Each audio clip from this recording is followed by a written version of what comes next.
Assalamualaikum warahmatullahi wabarakatuh. Pemirsa Sultan TV, selamat pagi semuanya. Apa kabar? Semoga dalam keadaan sehat dan tetap bersemangat ya untuk beraktivitas di hari ini. Seperti biasa pemirsa, di pagi hari ini tentunya kita kembali menjumpai Anda dalam Bincang Hari Ini di edisi Kamis 15 Desember 2022. Sebelum kita membahas tema kita yang sangat menarik ya di hari ini, tentunya di pagi hari ini kita ingatkan kembali untuk Anda yang belum memfollow media sosial kita di Instagram kita di @sultantv.co dan juga @beritasultantv, lalu fanpage Facebook kita di @kreatifsultan dan juga YouTube streaming kita di Sultan TV. Anda juga bisa menyaksikan tayangan kita melalui TV satelit Nin Media di channel 026. Pemirsa, senang sekali di pagi hari ini kita akan membincang tema yang sangat menarik dan mungkin masyarakat dan juga pemirsa masih belum familiar ya dari istilah bank tanah. Kita akan membahas mewujudkan bank tanah untuk ketahanan nasional. Seperti kita ketahui bersama juga ada beberapa identifikasi masalah yang timbul pada persoalan tanah di Indonesia. Melatar belakangi Kementerian Agraria dan Tata Ruang atau Badan Pertanahan Nasional atau ATR BPN ini membentuk bank tanah dan termaktub dalam Peraturan Presiden atau Perpres nomor 113 tahun 2021 tentang struktur dan juga penyelenggaraan bank tanah. Senang sekali pemirsa, di studio Sultan TV kita sudah ditemani oleh Pak Kanwil ya, Bapak Rudi Rubijaya selaku Kepala Kantor Wilayah Badan Pertanahan Nasional atau BPN Provinsi Banten. Assalamualaikum, selamat pagi Pak Kanwil. Selamat pagi Mbak Dea, selamat pagi para pemirsa semuanya. Terima kasih atas kesempatannya. Alhamdulillah. Untuk bincang santai di pagi hari ini. Ya, baik. Sehat Pak Kanwil ya hari ini? Alhamdulillah. Alhamdulillah. Semoga semuanya sehat-sehat semua, termasuk para pemirsa juga. Amin. Baik. Nanti di segmen ketiga Anda juga bisa langsung bertanya kepada Pak Kanwil terkait dengan tema yang akan kita bahas, menyoal bank tanah. Nah, mungkin sebelum kita spesifik soal ketahanan nasionalnya Pak, apa sih kemudian yang melatar belakangi identifikasi masalah apa saja yang kemudian melatar belakangnya ATR BPN membentuk bank tanah ini, Pak Kanwil? Baik.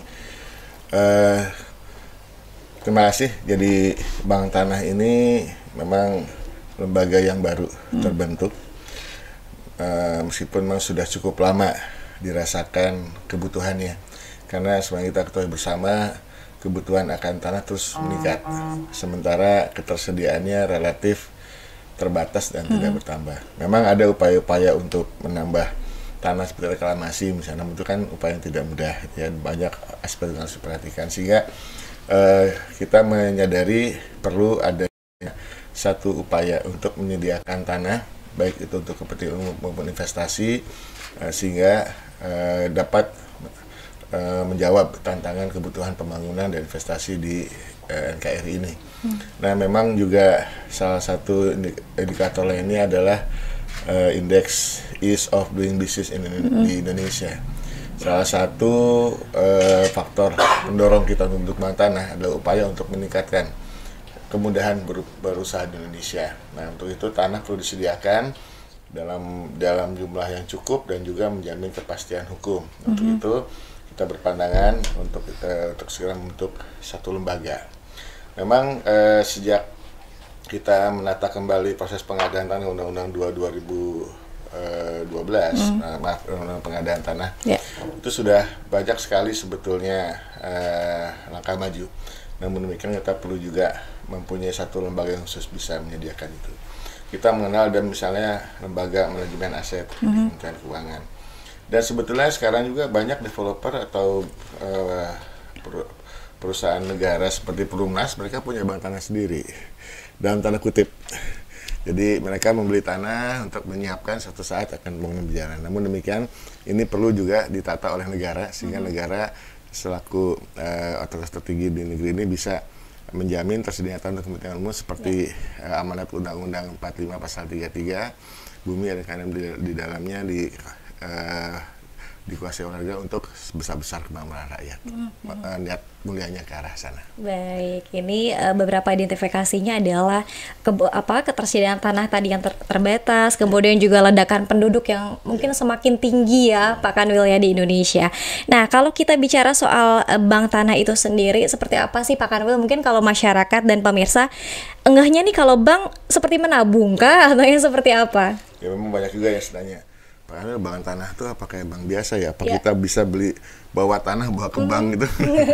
Jadi ini sebetulnya lembaga yang menyediakan tanah ya Mbak ya. Jadi bank tanah sebenarnya ada lembaga yang spesifik, istilahnya lembaga yang sui generis gitu ya Mbak ya. Jadi ini memang bentukan lembaga sui generis ini adalah lembaga yang dibentuk oleh undang-undang melaksanakan sebagian kewenangan pemerintah namun bersifat otonom atau independen. Ya. Nah, lembaga bank tanah, Badan Bank Tanah ini dibentuk dengan PP nomor 64 tahun 2021 yang merupakan turunan dari Undang-Undang Cipta Kerja nomor 11 tahun 2020. Ya. Saat ini lembaga ini sudah aktif berkantor di Jalan Haji Agus Salim 58 Mbak, di belakang Sarinah. Tamrin di Jakarta. Nah, kita sekarang memang tidak investasi orang pada tempat tanah enggak, tapi kita menyediakan sebenarnya kalau istilah luar itu land banking ya sebetulnya. Di land banking ini juga ada di beberapa negara. Di Jepang kita kenal ada urban renaissance. Dia mengidentifikasi tanah-tanah yang bisa dimanfaatkan di Jepang untuk dibangun perumahan misalnya itu ya. Ada juga di Amerika, di Ohio, ada juga di Taiwan. Nah, lembaga-lembaga itu yang menjadi satu benchmarking kita untuk bentuk bank tanah ini. Baik, negara-negara maju ini sudah memperlakukan bank tanah itu lebih dulu ya, Amerika dan juga negara Eropa lainnya. Nah, berangkat dari masalah-masalah tersebut Pak Kanwil, apakah bisa dibilang pembentukan bank tanah ini menjadi sesuatu hal yang mendesak dan urgent? Ya, saya kira ini mendesak ya. Karena tadi sudah sampaikan salah satu kesulitan investor untuk masuk ke Indonesia ya tentang tanah gitu ya. Kemudian juga kita merasakan untuk pengadaan tanah ini untuk kepentingan umum juga kita tiap butuh nyari, tiap butuh cari, dan ini perlu waktu. Nah, bagaimana kalau kita bisa menghimpun tanah-tanah yang tadi tersedia dalam satu bank tanah, sehingga kalau ada kebutuhan negara atau investasi asing yang masuk, itu datang ke bank tanah, tinggal milih. Sama kalau mungkin sederhananya agen properti ya Mbak. Mbak bisa ngedadak nyari atau datang ke agen properti, lihat listnya mana aja yang tersedia, saya pilih ini ya, itu mereka akan lebih baik. Nah, memang kita juga melihat ada beberapa kegiatan kita dalam rangka melaksanakan pengelolaan agen dan tata ruang ini yang pada akhirnya bisa menjadi sumber bank tanah. Seperti misalnya penertiban dan pendayagunaan tanah terlantar. Tanah-tanah yang tidak dimanfaatkan sekian bertahun-tahun, kemudian kita sudah mulai proses peringatan, tidak juga dimanfaatkan, akhirnya ditetapkan sebagai tanah inilah yang menjadi sumber bank tanah. Setelah ditarik, siapa yang akan mengelola ini gitu ya. Nah, inilah bank tanah bisa masuk di situ. Nah, kemudian juga kebutuhan bank tanah ini juga saya rasa cukup mendesak ya. Memang kita agak sulit kalau bersaing dengan Vietnam misalnya. Karena Indonesia ini negara yang tengah-tengah antara kapitalis dan sosialis. Maaf nih, saya bukan bicara politik ya. Tapi masalahnya kalau sosialis kan tidak mengakui kepemilikan tanah.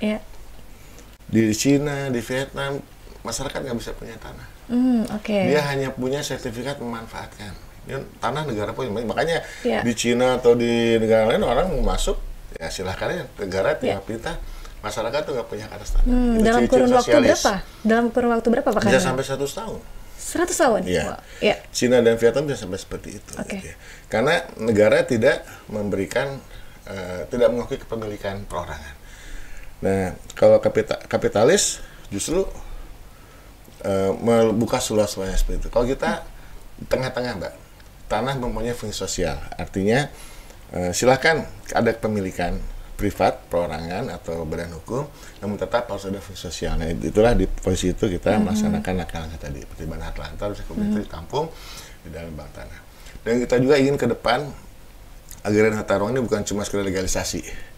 Mungkin teman-teman tahunya kalau BPN itu urusan sertifikat.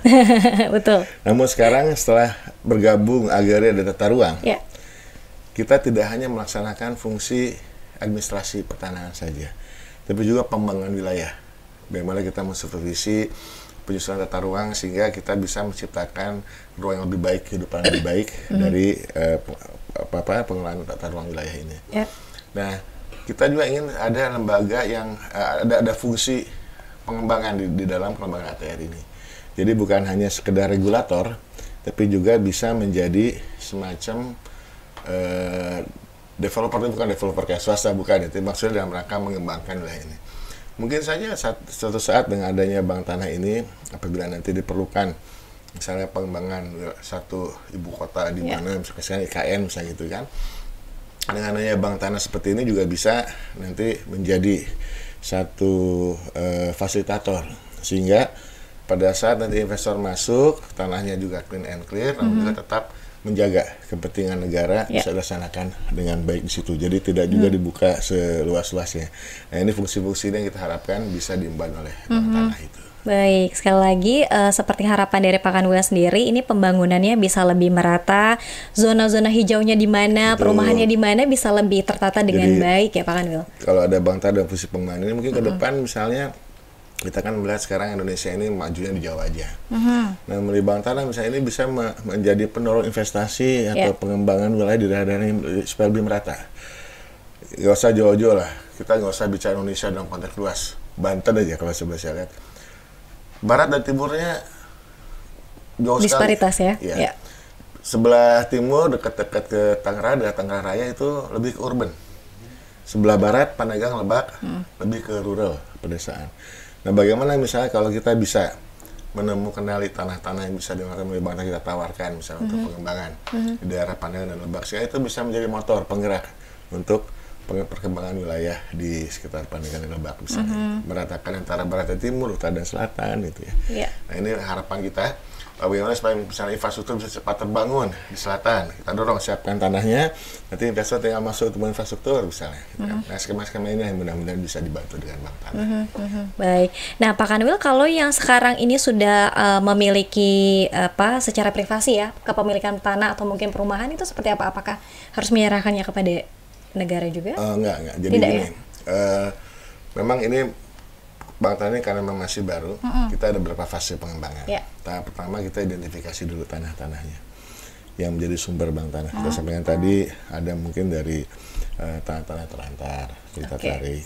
Ada beberapa, termasuk di Banten juga ada beberapa HGU yang sudah ditetapkan sebagai tanah terlantar dan juga menjadi masuk bank tanah. Kemudian di tahap selanjutnya kita akan menjaga mengelola tanah-tanah itu. Dan terakhir mungkin kita juga akan distribusikan.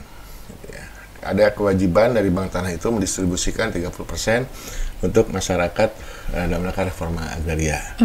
Nah, sebenarnya gini aja deh Mbak.